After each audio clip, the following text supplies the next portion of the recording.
അടുത്ത പാസഞ്ചറിനോട് വരാമെന്നാ നമുക്ക് എന്താ കുത്തി കഴിച്ച് അത് ഞാൻ കിനാവ് കണ്ടപ്പോ ഞാൻ ഹോസ്പിറ്റലിലെ ഡോക്ടറെ കണ്ട സൂചിയൊക്കെ 10 പൈസക്ക് നിന്നെ പറ്റില്ല.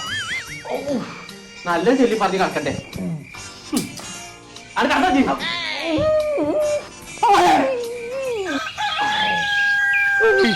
എന്താ കോയക്ക എഴുത്തച്ഛൻ നടക്കണ വരെ നടക്കണോ? അതിന്റെ കൂട്ടൊന്നും പറയണ്ട. അത് ചെറുക്കം നിലർക്ക് ഇനാ വേണ്ടതാ. ഓൻ ഡോക്ടറെ കണ്ട് ഇന്നെ സൂചിക്കുന്നത്. പിന്നാലെ കോയക്ക ഓൻ +2 വരെ പഠിച്ചതല്ലേ. ഓനിങ് അതിനെ താല്പര്യം ഉണ്ടെങ്കിൽ ആ കോട്ടക്ക് അൽമാസിൽ കൊണ്ടേക്കാണ് ചേർത്ത് വെക്കാണ്.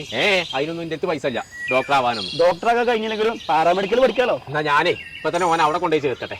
മറ്റേ ഇനി അന്ത്യം കണ്ടാണ് അവന്റെ അപ്പേ ആസ്പത്രിക്കൊക്കെ പിന്നെ പോവാ. പണിട്ട് ഇനി പഠിച്ചിക്കാണ് വലിയ ആളാകാണെങ്കിൽ ആരെങ്കിലും സൂചിക്കാൻ അവസരം കിട്ടുകയാണെങ്കിൽ ഈ കോളേജിൽ കുത്തിയെത്തട്ടോ. അടച്ചും പൊറക്കൂല. നമ്മളിവിടെ പ്രൊവൈഡ് ചെയ്യുന്ന കോഴ്സുകൾ വിവോക്കിലാണ് 3 വർഷത്തെ ഡിഗ്രി കോഴ്സാണ്. Cardiac care technology, dialysis technology, medical lab technology, operation theatre and anaesthesia technology, physician assistant, radiology and imaging technology. വിവോക്കിന്റെ പ്രത്യേകത എന്ന് പറയുന്നത് 60% പ്രാക്ടിക്കലും 40% തിയറിയാണ് വരുന്നത്. നമ്മൾ കോഴ്സ് കഴിഞ്ഞ് ഇറങ്ങുമ്പോൾ സ്കിൽഡ് ആയിട്ടാണ് ആളുകൾ ഇറങ്ങുന്നത്. ജോബിലോട്ട് എൻ്റർ ആവാൻ ഇത് ഈസി ആയിരിക്കും. അപ്പൊ ഞങ്ങൾ അൽമാസ് കോളേജിന്റെ ലൊക്കേഷൻ വരുന്നത് കോട്ടക്കൽ ചങ്കുവട്ടി. നമ്പർ നമ്മൾ താഴെ കൊടുക്കുന്നുണ്ട്, വിളിച്ചിട്ട് വന്നോളൂ.